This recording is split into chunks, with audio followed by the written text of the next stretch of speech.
Salut les amis, j'espère que vous allez bien. Donc aujourd'hui je vais vous présenter les derniers films que je me suis procurés. Et je vais commencer par du classique, du très classique, du suprême classique. Et c'est Halloween 4, donc récemment sorti dans cette édition. Donc ça vient de SC. Donc franchement l'image nickel, il me reste plus qu'à bouffer les bonus. Et puis il y a aussi un poster. Voilà. Voilà. Donc un épisode que j'ai bien aimé. Alors il ne fait pas partie de mes préférés, mais je trouve qu'il est dans la bonne moyenne de la saga. Donc on a Daniel Harris dans la peau de Jamie, voilà, qui est adorable, et puis l'actrice joue vraiment bien. On a donc Ellie Cornell qui joue le rôle de sa demi-sœur, Rachel, donc fille très attachante. Et puis on a le retour du Dr Loomis. Donc franchement un bon épisode. Bon après le masque, voilà quoi. Il est très laid. Je dirais même que c'est le plus laid avec celui du 5. Vraiment. Parce que c'est. Non, ça m'a fait rire quand même à certains moments. Franchement, c'est un slasher bien rythmé, il est de bonne facture, et je retiens la course-poursuite sur le toit d'une maison, qui est juste géniale. Après, dans le scénario, il y a un truc qui m'a vraiment dérangé, ce sont les habitants qui sont armés en fait. Voilà, c'est un petit groupe de vieux avec leurs fusils, et je sais pas, c'est très bizarre parce que au début ils s'impliquent vraiment, ils veulent faire le boulot à la place de la police, ils veulent chasser Meyer, c'est tout, ils sont prêts à fusiller le type et tout. Et puis au moment où on a Jamie et Rachel qui sortent de l'école maternelle, eh bien on a les gars armés en fait qui arrivent, et puis les deux filles leur disent que Meyer est là dans l'école. Et au lieu de le trouver et lui faire sa fête, non, les bonhommes ils disent ouais, on s'en va, après tout c'est à la police de se charger du type et tout. Mais enfin, je veux dire, il est juste là en fait, pourquoi est-ce que vous le tuez pas? Vous êtes plusieurs, vous êtes armés, il n'y a pas qu'un seul fusil, enfin, je comprends pas trop en fait. Et là, il change d'avis comme ça. Donc pour le coup, ça casse un peu la cohérence du récit qui jusqu'à présent était quand même, voilà, qui était quand même limpide. Donc c'est pour ça. C'est le seul truc en fait qui m'a gêné dans cet épisode, parce que dans ce cas-là, foutez pas des personnages armés jusqu'aux dents si c'est pour finalement ne rien en faire. C'est tout. Surtout qu'il y a qu'un seul tueur, c'est bon. Je veux dire, dans un film de zombies et tout, ok, d'accord, les personnages comme ça, nombreux et armés, ok, faites-le. Mais pas dans un film comme ça où il y a qu'un seul tueur et que vous savez qu'il est juste à côté, mais que finalement vous changez d'avis comme de chemise. Allez, c'est bon, on se barre. Non, ça marche pas comme ça. Enfin bref, mais sinon, un bon épisode. Et puis la fin aussi, oh là là là là, je m'y attendais pas, je l'ai trouvé très choquante. Je dirais que c'est l'une des meilleures fins de la saga, avec la fin de Halloween 20 ans après, et la fin de Halloween 2 aussi de 81. Ensuite, Halloween 5, donc un épisode que j'ai trouvé bien sympa, même s'il commence à installer l'intrigue de Halloween 6. Voilà le poster. Donc franchement, je suis super content qu'on nous propose ce genre de supplément. Parce que justement, moi les posters je kiffe, donc voilà, c'est nickel. Je l'ai trouvé plus marquant que Halloween 4, justement. Parce que c'est un épisode qui est riche en suspense, riche en tension, que ce soit dans les scènes de voyeurisme ou de course-poursuite. D'ailleurs, voilà, je retiens surtout en termes de quand Myers joue les voyeurs, la grande séquence avec Rachel, lorsqu'elle sort de la douche, voilà, quand elle se balade dans la maison, et puis il y a Myers qui rôde autour et puis qui s'y introduit. Franchement, c'était un moment hyper stressant. Et puis, les courses-poursuites sont vraiment bonnes. Surtout celle dans le conduit quand Jamie est dans la maison de Myers. Ou celle dans le champ quand Myers essaye de l'écraser avec une voiture. Vraiment, c'est un épisode très sombre quand même. Plus sombre que Halloween 4. Et puis, non, franchement, il y a une bonne tension. Franchement, il y a beaucoup de moments qui m'ont plu. Il y a la scène de la grange, il y a la scène où Jamie croit être poursuivie par Myers lorsqu'elle est dans la clinique pour enfants. Et puis, Jamie qui est juste, voilà, qui est toujours aussi bien interprété, Loomis également. Il y a la mort de Rachel aussi. Alors après la mort de Rachel, moi j'ai bien aimé parce que justement, on est dans un film d'horreur, on nous montre que personne n'est à l'abri, que tout le monde peut mourir. Meyer se fout de savoir si sa proie est un personnage principal ou un personnage secondaire. Voilà. S'il peut le tuer, il va le tuer. Et donc, c'est ce qu'ils font dans Halloween 5. Rachel meurt assez tôt quand même. Je m'y attendais pas, mais c'est bien parce que déjà d'une part ça m'a fait mal au cœur parce que le personnage je l'aimais bien. Mais aussi justement, vu qu'on s'y attend pas, etc., on se dit que tout le monde est en danger et que voilà, tu peux stresser pour les autres personnages que t'aimes bien. Donc c'est surtout ça. Après, ce que je reproche au film, c'est de ne pas avoir bien exploité le final du 4, où Jamie se met à agresser sa belle-mère. Parce que je me dis que la première moitié de Halloween 5 aurait pu être géniale, où Jamie vraiment, elle est en train de péter les plombs, elle essaie de buter les autres enfants dans la clinique, etc. Enfin, ça aurait été un truc ouf. Mais après, finalement, ils ont préféré en faire une victime de son acte. Alors, ce qui en soi est quand même réaliste, parce que tu peux très bien être. Parce que dans Halloween 4, voilà, elle était choquée, etc. Par ce qui s'était passé. Donc, voilà, elle a pété les plombs, elle a blessé sa belle-mère, etc. Et puis après, elle est traumatisée, etc. Et puis elle redevient gentille. Donc, c'est totalement crédible aussi. Ça marche aussi. Mais donc en termes de cohérence, je peux pas leur en vouloir, mais je pense que ça aurait été quand même mieux si on avait eu une Jamie très dangereuse au début du film. Et puis après, repartir comme ils ont fait, pourquoi pas. Mais franchement, non, c'est un épisode que j'ai bien aimé et que je... Voilà. De toute façon, il changera de place dans mon classement d'épisodes de la saga des Halloween, donc du moins bon au meilleur selon moi. Je le reprécise encore, mais voilà, tout le monde ne le sait pas. Mais je vais refaire le classement des épisodes de la saga. Quand Halloween Kills et Halloween Ends seront sortis, il serait peut-être temps, enfin surtout pour Kills. Et puis de toute façon, Halloween 2018 n'était pas dans mon classement, donc comme ça fera 3 films en plus dans le classement. Ensuite, je continue avec les films sortis chez ESC. Horribilis, donc l'un de mes films préférés, une excellente comédie horrifique. Donc ce film, non, je ne m'en lasse pas du tout. Les acteurs donnent vraiment envie à leurs personnages, ils sont très attachants. C'est drôle, c'est très trash aussi. Et puis on a des photos du film aussi, on a un petit livret, on a un poster également.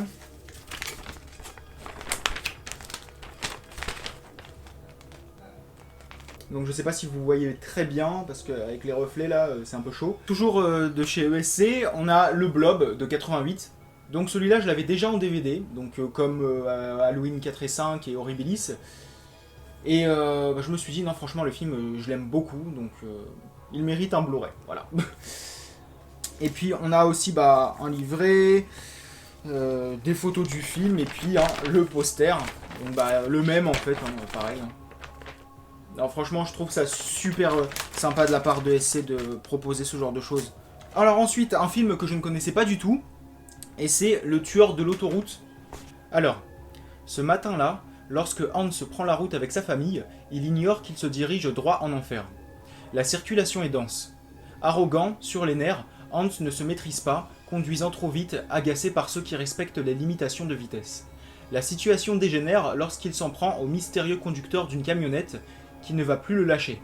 Désormais, Hans et sa famille ne sont plus en sécurité nulle part. Ensuite, un petit slasher, et c'est 75. Donc, invité par une riche personnalité à venir passer le week-end dans un manoir isolé, une bande d'étudiants s'amuse à faire des blagues téléphoniques pour passer le temps. Mais un coup de fil de trop les amène à entrer en contact avec un psychopathe qui ne tardera pas à venir leur rendre visite. Jouez le jeu, obéissez aux règles, priez pour votre salut. Ensuite, un autre film que je ne connaissais pas du tout, Dernière séance. Alors, un jeune homme, Sylvain, voue sa vie à un cinéma de quartier condamné à disparaître. Il habite au sous-sol de la salle, dont il est à la fois programmateur, projectionniste et caissier. Chaque nuit, après la dernière séance, il sort pour un rituel meurtrier.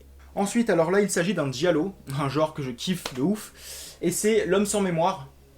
Donc, Édouard a perdu la mémoire suite à un accident. À la sortie de l'hôpital, il décide de se lancer à la recherche de sa vie perdue. Recevant un télégramme de son épouse, il part en Italie rejoindre une femme qu'il ne reconnaît pas. Rapidement, il s'avère qu'il n'est pas le seul à vouloir déterrer les secrets dangereux de son passé. Ensuite, Scary or Die.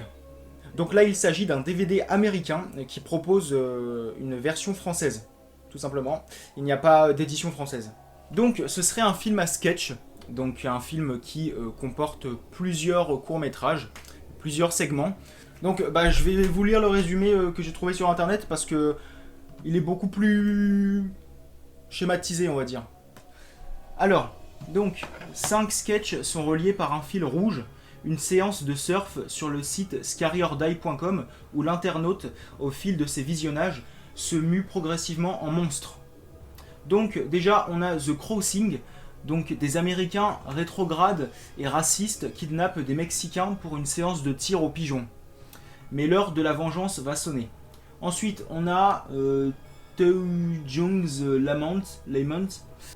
Un homme endeuillé tire une femme des griffes de son agresseur et découvre qu'il n'aurait peut-être pas dû. Ensuite, on a Remembered. Un homme est harcelé par sa victime démembrée. Ensuite, on a Clowned. Bon, en gros, quelqu'un qui est transformé en clown. Un jeune dealer est mordu par un clown mangeur d'enfants. Et le dernier segment, c'est Lover Comeback, une vengeance de l'au-delà. Voilà, comme ça, c'est clair. Ensuite, Death Bell 2. Donc la fameuse histoire avec les écoliers qui se retrouvent enfermés et piégés là, dans une école. Et en gros, ils doivent résoudre des énigmes s'ils ne veulent pas mourir, tout simplement. Alors, j'ai découvert le 1 il n'y a pas longtemps. D'ailleurs, je crois que je vous l'avais présenté dans la vidéo précédente sur mes achats récents. Donc le premier que j'avais trouvé moyen parce que... il y a des idées très intéressantes. Ok. Et puis la révélation finale, clairement, je m'y attendais pas du tout. Mais alors le reste, y a des ruptures de rythme, et puis le scénario est décousu. Des fois l'histoire elle est mal racontée, des fois c'est mal mis en scène aussi, et puis aussi il y a des mouvements de caméra qui rendent certains passages désagréables à suivre. Et heureusement je préfère la suite, donc qui n'est pas non plus un très bon film, hein. Je le trouve sympa mais sans plus quoi. Il est quand même supérieur à son prédécesseur. Je trouve que la réalisation est meilleure, plus propre, c'est plus soigné. L'histoire est plus limpide quand même. Après, il y a toujours ce truc, quand on voit le délire de il y a une classe et tout qui est enfermée dans une école, elle doit résoudre des énigmes, etc. Moi je pensais en fait que chaque élève serait ligoté à sa table, voilà, de classe, voilà, comme ça, et puis genre... il y a, je sais pas moi, s'ils réussissent pas à résoudre une énigme, voilà, il y a le premier élève en partant de la gauche qui se fait tuer, puis ensuite ça va être le deuxième, etc. Dans l'ordre, quoi. Je me disais, et tout, ça va être super tendu. Et en fait, pas du tout, non, les personnages se retrouvent libres dans l'école et tout. Je sais pas, on aurait pu assister à quelque chose de super, quoi. Mais bon, après, ça reste sympa. Ensuite, alors, Sextape. Alors, Adam est réalisateur. Jill, sa petite amie, essaie de vivre de sa peinture. Pour mettre un peu de piment dans leur relation, ils décident de filmer leurs ébats. Pour aller plus loin, Adam trouve un hôpital abandonné qui pourrait servir à la future exposition de Jill, mais aussi de décor à leur nouvelle sextape. Lorsqu'il visionne les rushs, Adam s'aperçoit que Jill change peu à peu de comportement et qu'il ne semble pas seul dans cet hôpital lugubre et désaffecté. Un film que la petite Amandine m'avait conseillé, et c'est Trust, donc que je n'ai pas encore vu. Donc un thriller susceptible de me foutre la trouille. Donc chez eux, Will et Lynn Cameron se sentent en sécurité. Lorsque Annie, leur fille de 14 ans, se fait un nouvel ami sur internet, Charlie, un garçon de 16 ans rencontré sur un forum, Will et Lynn ne s'inquiètent pas. Lorsque Annie rencontre enfin Charlie, elle se rend compte qu'il est plus âgé qu'elle, mais elle se laisse entraîner par cet homme et tombe dans son piège. Ensuite, Pay the Ghost. Un an après la disparition de son fils durant une parade d'Halloween, Mike est toujours hanté par des images et des messages effrayants. Persuadé que ce dernier n'est pas mort, il va, avec l'aide de son ex-femme Kristen, poursuivre les recherches afin de comprendre ces messages. Il finira par découvrir un monde parallèle et des secrets bien cachés. Ensuite, je passe à Guardians of the Tomb. Alors qu'il découvre la momie d'un empereur vieille de 2500 ans, une équipe de scientifiques se perd dans un labyrinthe antique. Ils vont devoir se frayer un chemin à travers la toile d'une multitude d'araignées mortelles avant qu'il ne soit trop tard. Ensuite, Office Uprising. Desmond travaille dans une usine d'armement et il est loin d'être un employé modèle. Quand une boisson énergisante développée par les militaires transforme ses collègues en psychopathes, commence alors une guerre des services sanguinaires où tous les coups sont permis pour prendre le pouvoir. Piégé dans l'usine entre les différents services qui se livrent une bataille féroce, Desmond et ses deux amis vont tout faire pour s'en sortir vivants. What We Become. Un autre film que j'ai pas encore vu. Alors, la famille Johnson passe un été idyllique jusqu'au jour où une épidémie de grippe virulente sème la mort dans le quartier. les autorités décident de délimiter un périmètre de sécurité, puis cèdent à la panique en imposant la mise en quarantaine à tous les habitants du voisinage. Isolé du reste du monde, le jeune Gustave se rend vite compte que la situation est devenue incontrôlable. Deux yeux maléfiques. Alors du coup, il y a deux histoires. Donc déjà, il y a l'étrange cas de Monsieur Valdemar. Ernest Valdemar est marié, mais sa femme a un amant, le docteur Hoffman. Souhaitant se débarrasser du mari trop encombrant, le docteur commet l'erreur d'hypnotiser Ernest Valdemar avant que ce dernier ne meure. Encore sous hypnose, Valdemar, cadavérique, traque le couple qui aura trop ardemment souhaité sa mort. Et puis on a le chat noir, donc la deuxième histoire. Alors, Rod Usher, photographe spécialisé dans le crime, a couvert les actes les plus macabres. Un chat noir que sa femme Annabelle vient de recueillir lui met les nerfs à vif. Progressivement, Usher sombre dans la folie et l'alcoolisme. Alors là, un film que j'ai vu, c'est Final Girl, la dernière proie. Donc, qui est boudé par beaucoup de gens, mais moi je l'ai trouvé sympa, mais voilà quoi, sans plus. Je pourrais le revoir. Donc en fait, ce sont des mecs qui attirent des nanas dans les bois pour les chasser et les tuer. Et un jour, il rencontre Véronica, donc une autre fille charmante qu'il compte entraîner dans les bois pour ensuite la chasser et la tuer. Sauf qu'ils ne savent pas qu'elle a été entraînée au combat et qu'elle devra les éliminer, puisque la jeune femme passe une série d'épreuves, et justement, son test final est de tuer cette bande de mecs, tout simplement. Donc, franchement, c'était pas mal. Je trouve que l'histoire s'installait bien, progressivement. Il y avait une certaine tension quand la fille, justement, se retrouvait avec les mecs dans les bois, avant que les mecs dévoilent leur vrai visage. Enfin bon, elle sait que, justement, ce sont des psychopathes, mais je veux dire, avant que eux, en tout cas, dévoilent leur vrai visage, je trouve qu'il y avait une tension quand même qui s'installait. Et puis dès qu'on arrive dans la partie combat, survival et tout, quand elle se bat avec les mecs un par un dans les bois, je trouve que c'était un peu anecdotique, ça manquait de tension justement, parce que la tension elle s'installait bien et tout, franchement ça partait bien et tout, et puis là tout retombe, parce que c'était trop rapide, etc. C'est dommage, mais après ça restait quand même une partie passable on va dire, mais je préfère quand même ce qui se déroulait avant. Mais en tout cas, il y a de bonnes idées, il y a des discours intéressants. Et puis, visuellement, putain, mais c'est là le gros point fort du film, c'est que visuellement, en fait, c'est hyper soigné. C'est la photographie, la colorimétrie, le jeu des lumières, des couleurs et tout. Vraiment, c'était bien filmé. Franchement, c'était nickel. Ensuite, on a... un film que je cherchais depuis un moment déjà. Et c'est Serial Killers. Donc, condamnés à mort pour le meurtre sauvage de leurs parents, les frères James se sont échappés de la prison San-Quentin. Activement recherchés par la police, ils s'introduisent de nuit chez ce qu'ils pensent être une typique famille américaine. Mais leurs otages, les époux Ryan et leurs deux filles, ne tardent pas à révéler de bien étranges penchants. Sans parler du sous-sol qui semble abriter quelques indicibles horreurs. Se pourrait-il que les frères James, les deux plus redoutables serial killers que le pays ait engendrés, ne revoient jamais plus la lueur du jour ? Donc ça, c'est un film réalisé par Mike Mendez, donc un réalisateur que j'aime beaucoup. Franchement, je trouve son travail très attachant. Il a réalisé Profanation, alias The Grave Dancers, donc un film de fantômes. Déjà, les films de fantômes, c'est pas trop mon truc, mais alors là, celui-ci, j'ai trouvé très sympa. Je le trouve attachant. Les fantômes sont assez flippants quand même.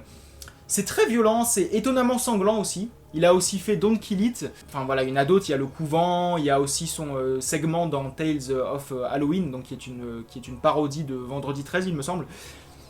Donc franchement, non, Mike Mendez, c'est un réalisateur que je suis de très près parce que ses films sont addictifs. Voilà. Loin d'être excellents, mais ils sont fun, quoi. Je me lasse pas de les revoir.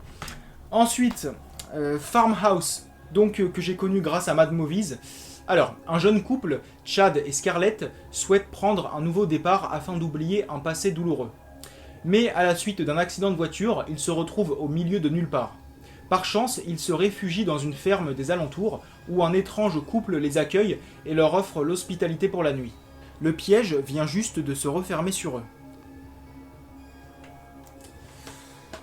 Ensuite, alors celui-là je l'ai vu, c'est The Room. Donc un film particulier qui ne plaira pas à tout le monde, ça c'est sûr. Donc, mais qui est intéressant dans le fond. Donc on suit Alex, donc un jeune homme trisomique qui vit en chaise roulante. Et puis ouais, il est avec ses parents et il y a sa sœur aussi, donc qui elle est enceinte mais on ne sait pas de qui. Et d'un seul coup, la petite famille est enfermée chez elle dans leur maison et il y a une mystérieuse porte qui apparaît. Et en gros, tous ceux qui la franchissent disparaissent, tout simplement.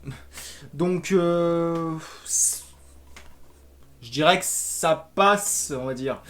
C'est... En soi, le fond ne m'a pas dérangé, c'était intéressant. C'est très psychologique, en fait. C'est pas un film de maison hantée traditionnel, on va dire. En fait, ce qui m'a dérangé, c'est le jeu d'acteur, en fait. Parce que le personnage du père, oh mon dieu. Alors, je veux bien qu'il soit fou, c'est pas le souci, qu'il soit dérangeant, ok, mais le jeu d'acteur, j'ai eu beaucoup de mal en fait. Il surjouait, mais c'était très gênant en fait. Alors après, ouais, le personnage et tout, du coup, enfin l'acteur et tout, me faisait peur. Mais il y avait quand même ce surjeu en fait qui me dérangeait. Parce qu'il y a des moments où franchement, non, j'étais très mal à l'aise, dans le bon sens, mais la plupart du temps, j'étais gêné par son jeu en fait. Puis il y a la sœur aussi, Melinda, l'actrice en fait c'est tout l'inverse de l'interprète du père. Elle est totalement absente, elle est transparente de ouf, elle est inexpressive. Enfin, et puis après, franchement non, le récit est intéressant. Et puis l'ombre de Shining plane au-dessus du film, enfin du moins au début, hein, parce que franchement il y a une forte influence, on le sent. Ça ne m'a pas dérangé, mais voilà, c'est un film à découvrir, mais si vraiment vous êtes voilà, vous êtes branché psychologie quoi. C'est parce que sinon si vous vous attendez à un film de maison hantée classique, vous allez être très déçu. Et puis aussi il y a un truc aussi que j'ai pas aimé, c'est la colorimétrie du film. Clairement, on dirait un mauvais filtre venant d'Instagram. Clairement, c'est trop ça en fait. C'est très moche, mais bon, c'est voilà, ça passe quoi. Je pourrais le revoir, mais bon. Et enfin, dernier film que j'ai vu, puisqu'après ce sera que de la découverte. Et c'est Ghost House, que j'ai trouvé pas mal. Ça va. Donc, en gros, c'est un jeune couple qui passe des vacances en Thaïlande. Et un jour, ils se rendent sur un site dans les bois, voilà, où il y a des objets, des statuettes sacrées. Et en gros, attends, sans vous dévoiler une partie de l'intrigue, comment je vais dire ça? En gros, la femme est soudainement possédée par un esprit. Et donc, bah, vous doutez bien qu'après, du coup, voilà, son mec va tout faire pour l'aider, etc. Parce que c'est un peu plus consistant que ça, on va dire. Et j'ai pas trop envie d'entrer dans les détails. Mais non, c'était pas mal. Après, bon, il y a des jumpscares et tout, voilà, comme d'hab. Mais je trouve que bah, le film fait le taf. Voilà, l'histoire est intéressante. Puis voilà quoi, j'ai bien aimé aussi retrouver le choc des cultures, hein, puisque le couple est américain, il se retrouve en Thaïlande. Donc voilà, j'ai bien aimé la différence des cultures, et puis bon, voilà, visuellement le film est soigné. Bon, ça passe. Ensuite, Souviens-toi. Alors justement, comme par hasard, ce film, je l'ai vu il y a très très très longtemps, j'étais ado, mais je pars du principe que je ne l'ai pas vu parce que je n'ai aucun souvenir, je ne me souviens pas du délire. Donc, non, pour moi, ce sera de la découverte, tout simplement. Alors, Sandy Channing et ses amis fêtent sans limite la fin de l'année. Dans les jours qui suivent, ses amis disparaissent les uns après les autres dans d'étranges conditions. Elle doit alors replonger dans son passé avant qu'il ne soit définitivement trop tard. Ensuite, l'inciseur. Donc, Paul Herzfeld est médecin légiste à la police criminelle.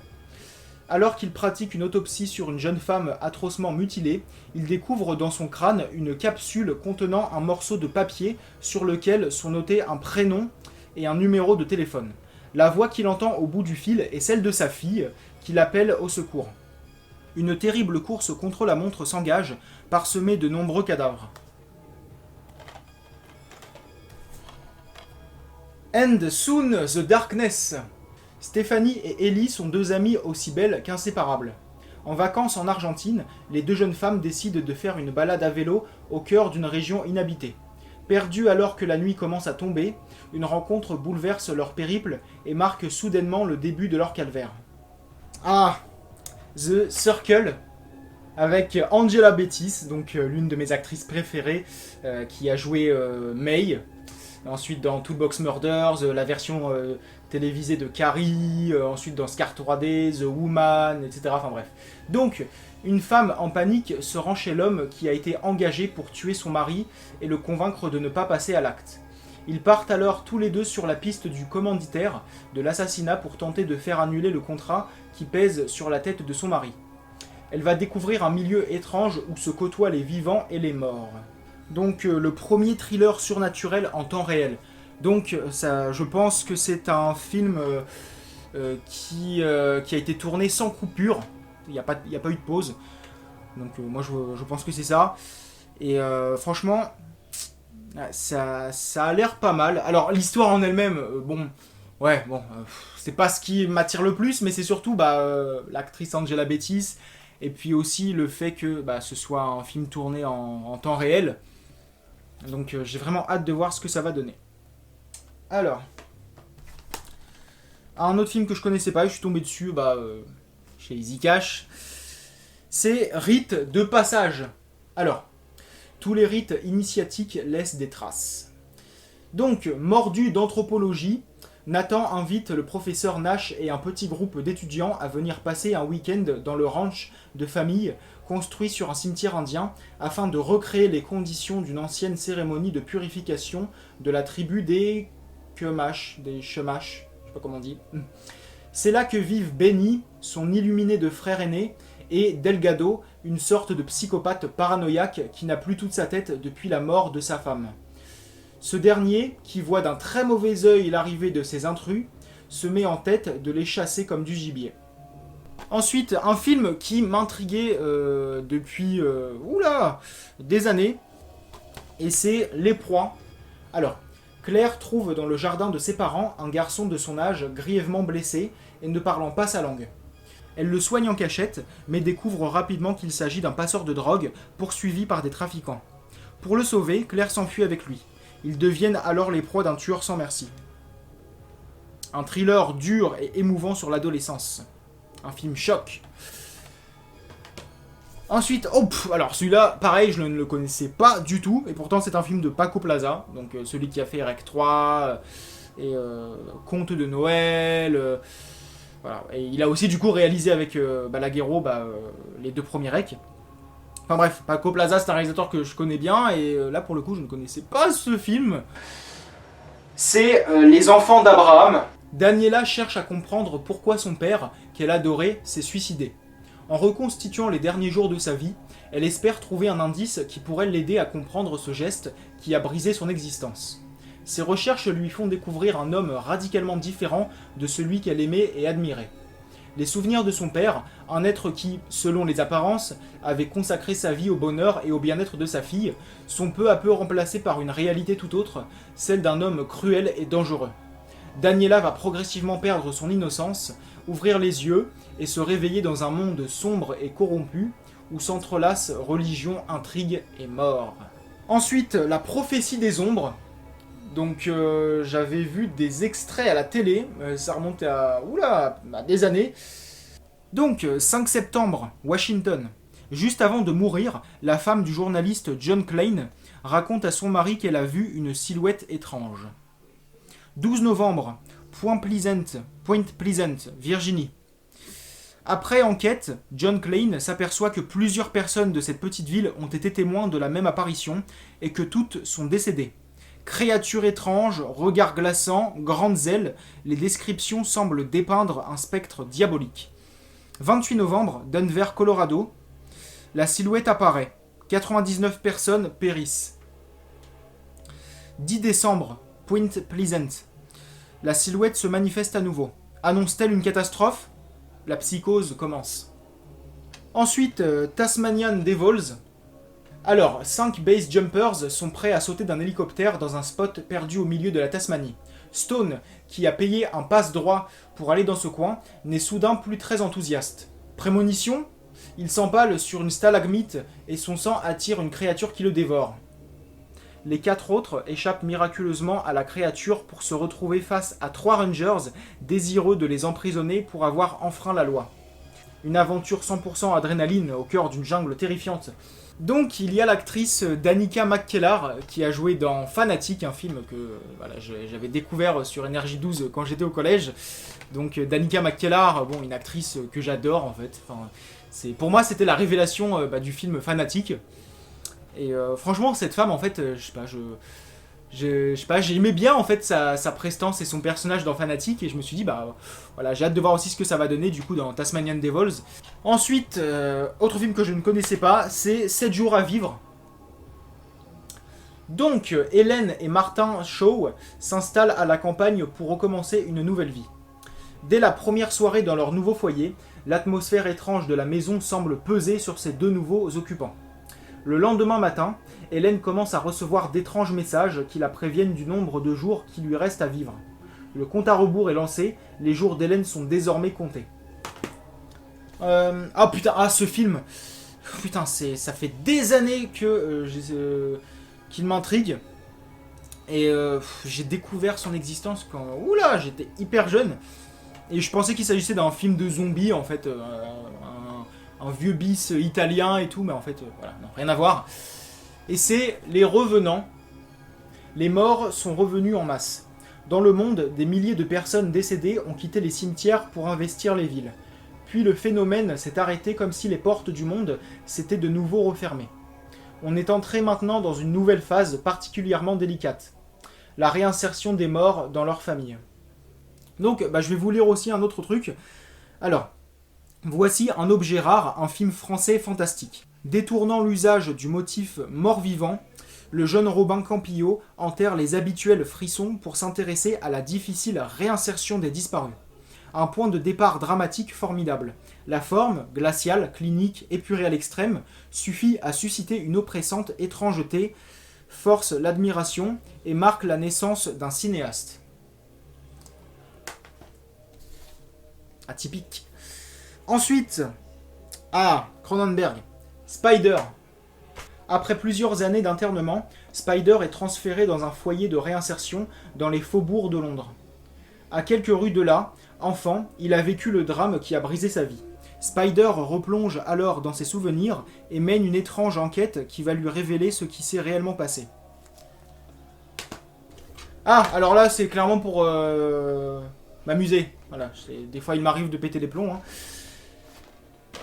Donc j'avais bien aimé le premier volet, donc pas excellent, mais que j'ai trouvé très attachant. Voilà, c'était un bon petit film de croco. Et là, il s'agit de ses suites, donc du coup je n'ai pas chopé le 2. Et il s'agit des Lake Placid. Voilà. Donc le troisième film. Quand la faune locale est brutalement mise en pièces et les campeurs réduits à l'état de carcasse, le biologiste Nathan Bickerman comprend qu'un prédateur vorace est en liberté. Une jeune femme fougueuse, à la recherche de son prochain trophée de chasse, le comprend aussi. Alors que les cadavres s'accumulent, le shérif local essaie d'étouffer l'affaire pour que les touristes continuent d'affluer. Mais quand l'écrasante et horrifiante vérité émergera, quelqu'un pourra-t-il arrêter ces impitoyables crocodiles tueurs avant qu'ils ne réclament leur prochaine victime ? Donc, les crocos sont de retour, plus gros, plus vicieux et plus voraces que jamais. Après leur dernière attaque mortelle, le gouvernement les a envoyés dans une réserve protégée, où ils ont atteint une taille record, attendant leur dernière chance de dévorer de la chair humaine. Et lorsqu'une équipe de natation se retrouve prise au piège sur leur territoire, le dîner est servi. Et puis on a Lake Placid Héritage. Donc quand un groupe de jeunes explorateurs s'aventure dans les environs d'un lac mystérieux, ils découvrent une île abritant un laboratoire abandonné à un horrible vestige. L'île abrite un prédateur mortel. Avant qu'ils puissent faire demi-tour, ils doivent livrer bataille pour survivre. Les anciens ennemis devront vite mettre leur ego de côté et œuvrer ensemble s'il y a un espoir de survie.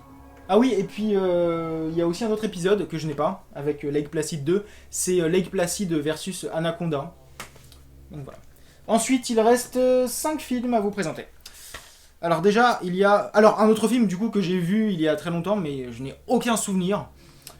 c'est My Soul to Take, donc de Craven. Dans la petite ville de Riverton, la légende clame qu'un serial killer a juré de revenir assassiner les 7 enfants qui sont nés la nuit où il est mort. Aujourd'hui, 16 ans plus tard, de nouvelles personnes disparaissent. Le psychopathe s'est-il réincarné dans l'un des 7 ados ou a-t-il survécu à cette nuit où il fut laissé pour mort? Ensuite, un autre film qui m'a intrigué depuis très longtemps, et c'est La malédiction de la momie, Égypte, 1948. Le professeur Torkel et son équipe mettent à jour le sarcophage abritant la dépouille du prince Talos, emmuré vivant avec ses fidèles. Mais la malédiction se déchaîne alors contre ceux qui ont osé troubler son repos. L'expédition tout entière est décimée. 50 ans plus tard, après de fructueuses recherches, la petite fille de l'archéologue ramène à Londres les restes de la momie et sans le savoir déclenche la malédiction des pharaons. Sous l'influence d'un alignement planétaire exceptionnel, Talos, le plus cruel seigneur de l'Égypte antique, s'apprête à reprendre vie. Ensuite, Cubby House. Alors que Nathalie et Ivan s'installent avec leur mère Lynn Graham dans leur nouvelle demeure, ils découvrent avec joie au fond du jardin une charmante cabane abandonnée. Ils ne se doutent pas qu'un puissant démon a pris possession des lieux. Avant-dernier film, et c'est Hidden Log. Donc, un homme reprend conscience au fin fond d'une grotte. Tolbiac n'a pas la moindre idée des raisons qui l'ont amené jusque-là. Pas plus qu'il ne sait ce qui est arrivé à l'homme dont il découvre le cadavre à côté de lui. Seule solution pour échapper à la créature qui le poursuit, remonter jusqu'à la surface à travers un réseau aux allures de cimetière et abandonné par une mystérieuse organisation, Hidden Log. Et je termine la vidéo avec un film réalisé par Mr. Cameron, Piranha 2, les tueurs volants. Donc on rencontre Anne, qui est monitrice de plongée dans un club de vacances des Caraïbes. Tout paraît paisible jusqu'au jour où l'un de ses élèves est retrouvé mort, le corps atrocement déchiqueté. Anne décide alors de mener l'enquête. Et voilà, voilus. Donc, n'hésitez pas à me faire part de vos avis sur les films que je vous ai présentés. Et puis, je vous remercie d'avoir accordé du temps à ma vidéo. Et on se retrouve bientôt. Salut!